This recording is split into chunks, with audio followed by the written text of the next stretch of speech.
Hi friends, welcome back to my channel. ನಾನು ಇವತ್ತು ಜೋಳದ ದೋಸೆ ಮಾಡ್ತಾಯಿದ್ದೀನಿ. ತುಂಬಾ ಚೆನ್ನಾಗಿರುತ್ತೆ, ಹೆಲ್ತಿಯಾಗೂ ಇರ್ಬೋದು. ಜೋಳದ ರೊಟ್ಟಿ ಬೇಡ ಅನ್ನೋರು ಈ ಥರ ದೋಸೆ ಮಾಡ್ಕೋಬೋದು, ತುಂಬಾ ಚೆನ್ನಾಗಿರುತ್ತೆ. ಬನ್ನಿ ಹೇಗೆ ಮಾಡೋದು ಅಂತ ತೋರಿಸ್ಕೊಡ್ತೀನಿ. ಮೊದಲಿಗೆ ಜೋಳದ ಹಿಟ್ಟನ್ನ ಮಿಕ್ಸಿ ಮಾಡ್ಕೋಬೇಕು. ನಾನು 1 ಬೌಲಷ್ಟು ಜೋಳದ ಹಿಟ್ಟು ಹಾಕ್ಕೊಳ್ತಿದ್ದೀನಿ.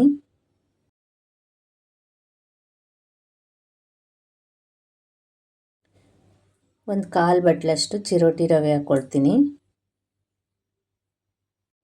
1/4 ಬಟ್ಲಷ್ಟು ಅಕ್ಕಿ ಹಿಟ್ಟು. ಇದಕ್ಕೆ ರುಚಿಗೆ ತಕ್ಕಷ್ಟು ಉಪ್ಪು ಹಾಕ್ಕೊಳ್ತೀನಿ. ಇದಕ್ಕೆ ನೀರು ಹಾಕ್ದೇ ಮಿಕ್ಸಿ ಮಾಡ್ಕೋಬೇಕು. ನೀರು ಹಾಕ್ಕೊಂಡು ಮಿಕ್ಸಿ ಮಾಡ್ಕೋಬಾರ್ದು, ನೀರು ಹಾಕ್ದೇ ಮಿಕ್ಸಿ ಮಾಡ್ಕೋಬೇಕು. ಈಗ ಮಿಕ್ಸಿ ಮಾಡ್ಕೊಂಡಿದ್ದೀನಿ ನಾನು. ಈ ರೀತಿ ಮಿಕ್ಸಿ ಮಾಡ್ಕೋಬೇಕು. ಹಿಟ್ಟು ನೈಸು ಬರಬೇಕು, ಆ ರೀತಿ ಮಿಕ್ಸಿ ಮಾಡ್ಕೋಬೇಕು. ನಾನು ಈಗ ಈ ಹಿಟ್ಟನ್ನು ಒಂದು ಪಾತ್ರೆಗೆ ಹಾಕ್ಕೊಳ್ತೀನಿ.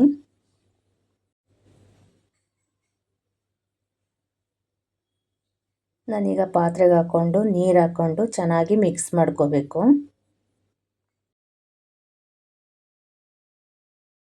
ನೀರು ಹಾಕ್ಕೊಂಡು ಮಿಕ್ಸ್ ಮಾಡ್ಕೊಳ್ತೀನಿ. ತುಂಬ ತೆಳ್ಳಗೂ ಬೇಡ, ತುಂಬ ಗಟ್ಟಿಗೂ ಬೇಡ, ಆ ರೀತಿ ಮಿಕ್ಸ್ ಮಾಡ್ಕೋಬೇಕು.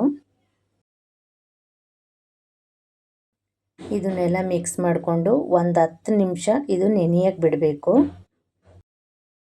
ಈ ಹಿಟ್ಟು ನೆನೆದಷ್ಟು ದೋಸೆ ತುಂಬ ಚೆನ್ನಾಗಿ ಬರುತ್ತೆ. ಇದು ನೆನೆಯೋಷ್ಟರಲ್ಲಿ ನಾನು ಒಂದು ಚಟ್ನಿ ಮಾಡ್ಕೊಳ್ತೀನಿ, ಕಾಯಿ ಚಟ್ನಿ.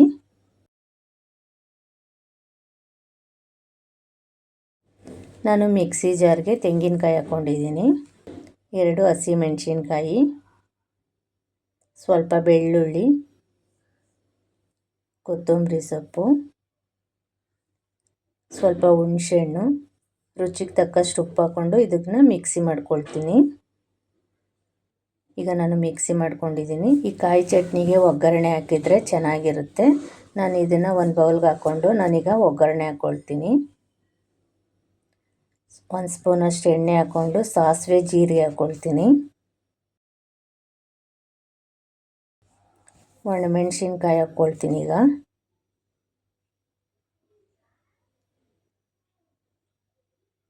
ಕರಿಬೇವು,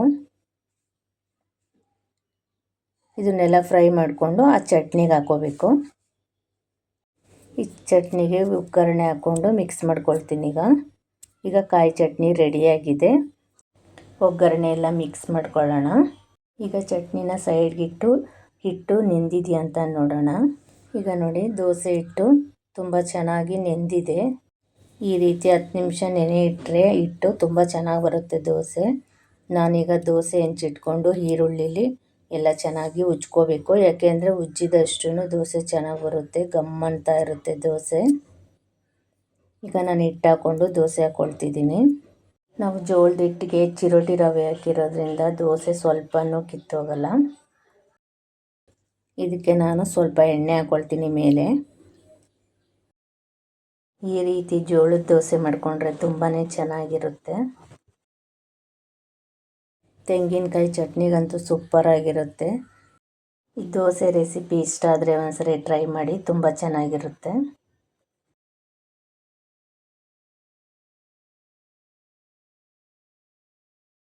ನಾನೀಗ ತಟ್ಟೆಗೆ ಸರ್ವ್ ಮಾಡ್ಕೊಳ್ತಿದ್ದೀನಿ. ನಾನು ಇನ್ನೂ ಒಂದು ದೋಸೆ ಹಾಕ್ಕೊಳ್ತಿದ್ದೀನಿ. ಹೇಗೆ ಮಾಡಿದ್ರೂ ಕಿತ್ತೋಗಲ್ಲ, ಯಾಕೆಂದರೆ 10 ನಿಮಿಷ ನೆನೆಸಿರೋದ್ರಿಂದ ತುಂಬಾ ಚೆನ್ನಾಗಿ ಬರುತ್ತೆ ದೋಸೆ. ನಿಮಗೆ ಜೋಳದ ದೋಸೆ ರೆಸಿಪಿ ಇಷ್ಟ ಆದರೆ ಲೈಕ್ ಮಾಡಿ, ಶೇರ್ ಮಾಡಿ, ಕಮೆಂಟ್ ಮಾಡಿ, ಸಬ್ಸ್ಕ್ರೈಬ್ ಮಾಡಿ. Thank you.